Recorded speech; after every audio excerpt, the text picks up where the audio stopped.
In today's take, we're going to talk about the Los Angeles Lakers and why the media shouldn't crown them just yet. Now, before we get into that, please like, subscribe. Also, hit the notification bell so you can get the newest and the bonus content first. We put out content every day. And welcome to Khaliis Take if this is your first time. I do appreciate you always. So let's just go ahead and jump right into this here.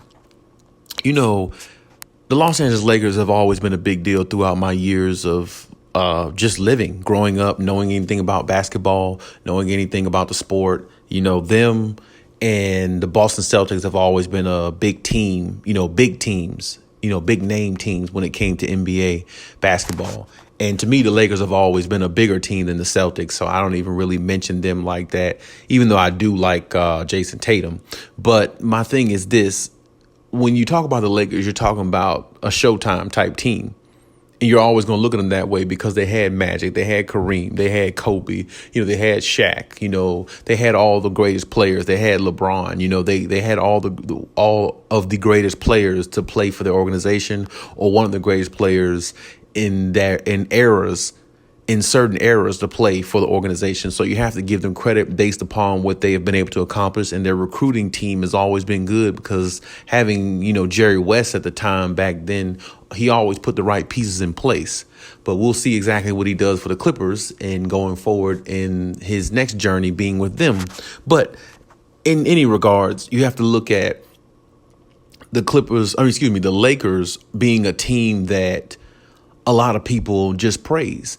And when you look at the Lakers and when you look at what they have right now, a lot of people have jumped on the bandwagon of the Lakers being the team coming out the West and the Lakers being the team playing the Nets in the NBA Finals. I mean, I've been looking at the analysts here, from First Things First to, Undisputed. Doesn't really matter. It seems as if, the LeBron fans are back out now since the playoffs been over, and now they could talk about next season.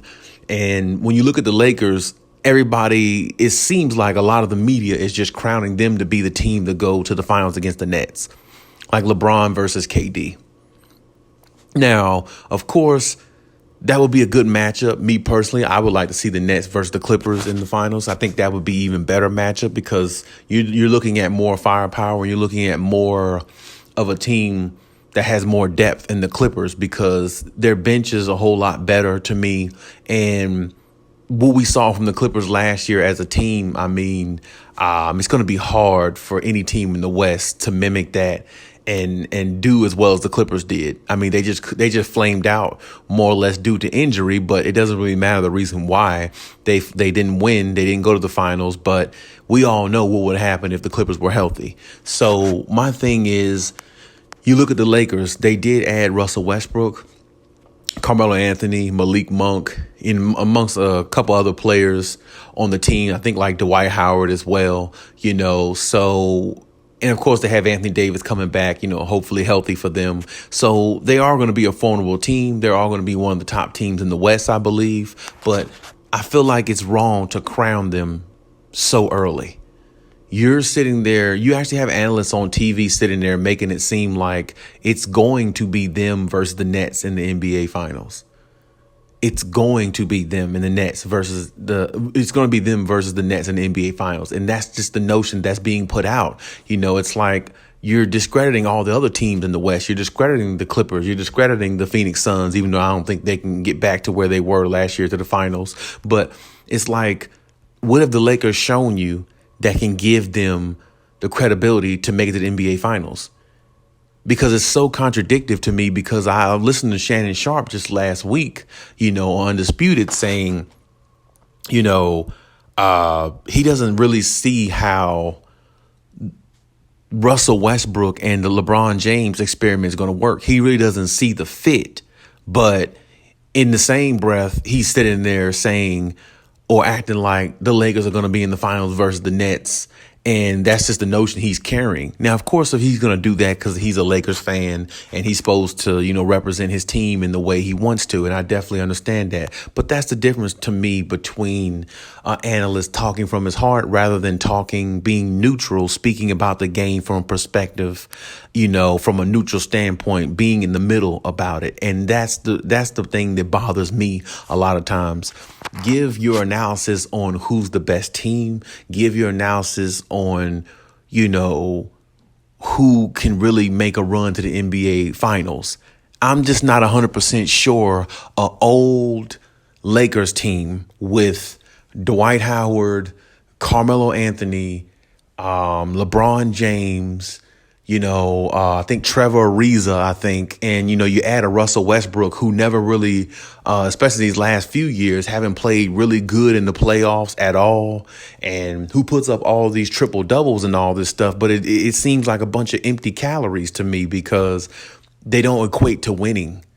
And to me, that's the biggest Achilles heel of Russell Westbrook. He puts up all those great numbers and won the MVP because the triple double. But where does it go? Does it take you anywhere? Are you going past the first, second round? Or you getting knocked out by a Damian Lillard in Portland with a game-winning shot from like half court?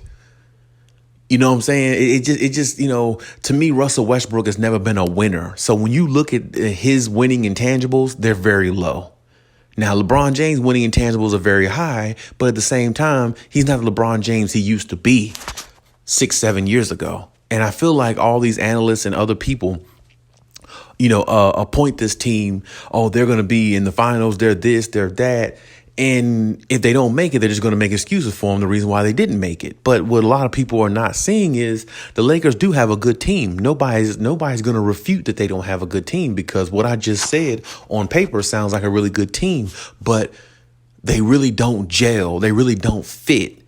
And to win championships, everything has to be a fit. Now, I am hearing some rumblings and reports also, to throw a bonus in there. Rondo's contract might get bought out by Memphis, and it's a possible chance he might have a reunion with the Lakers.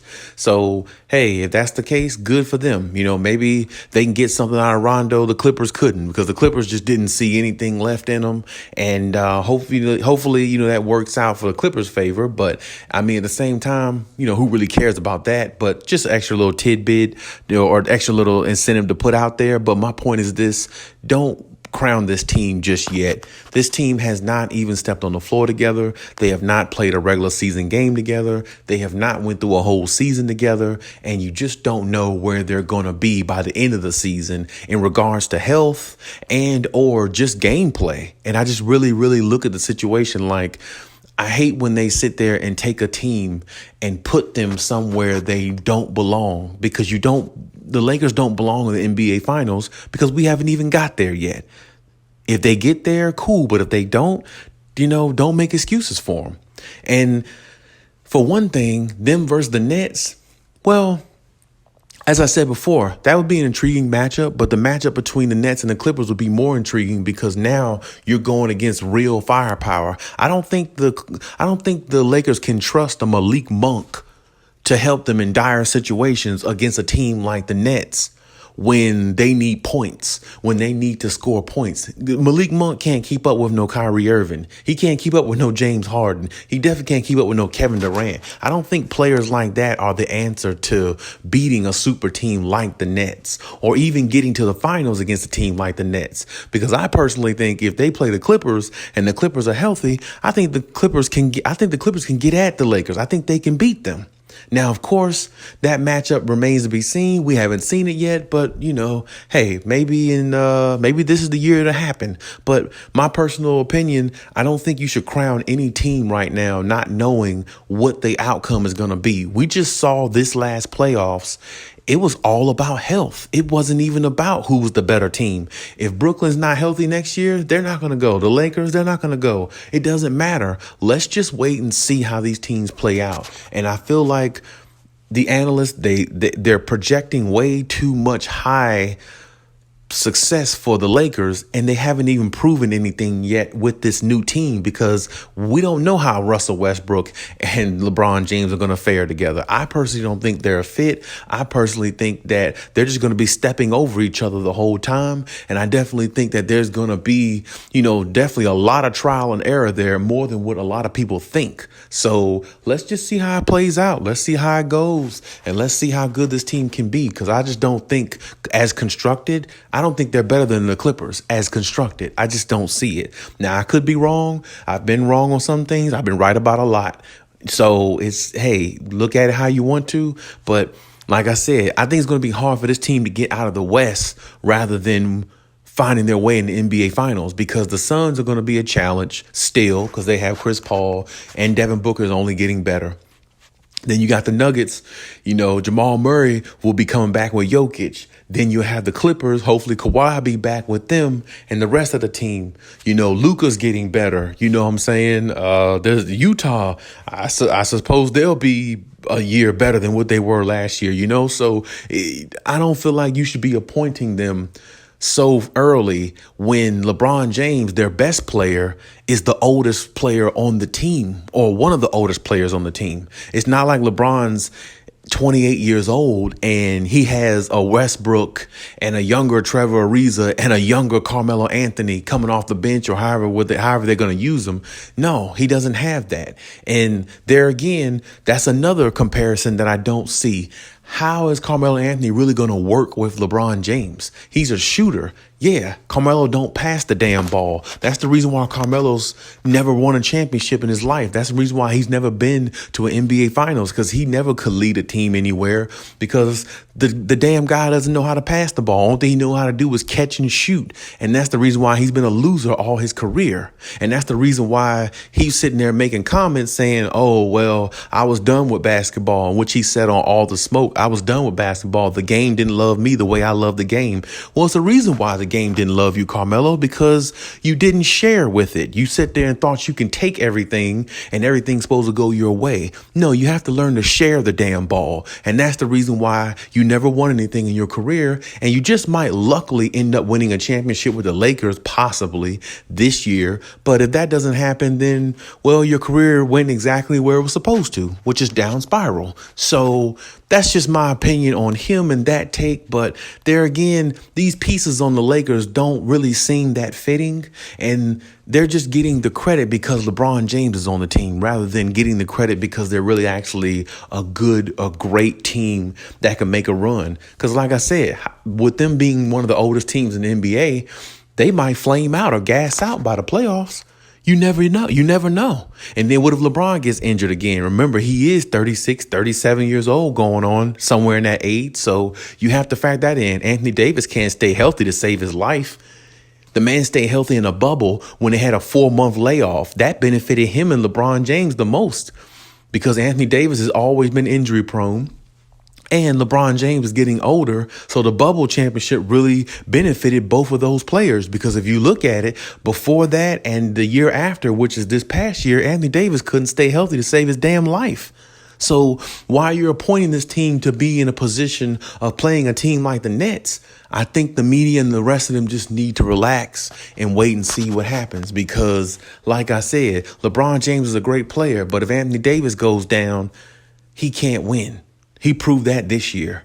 And Anthony Davis is a great player, but if LeBron James isn't there for some reason because of his age and everything like that and possible injury susceptibility, well, the Lakers are not going to win. They're not going to get to the finals. So this is my point. Don't crown anybody just yet. Let's just see how the offseason really plays out, what moves everybody is going to make, because there's moves still to be made for some teams, even though I don't think there's not much out there, but still, let's just see how the season plays out. And I would say maybe wait till at least like half the season's over before you start really crowning a team, saying how good they can be gearing up for the playoffs. Not the season before in the offseason, just because a team made a couple of decent trades with a bunch of elder statesmen. Now they're the team that's going against the Nets. I mean, no, just stop it. But hey, that's my take on the situation. Let me know what you think in the comment section.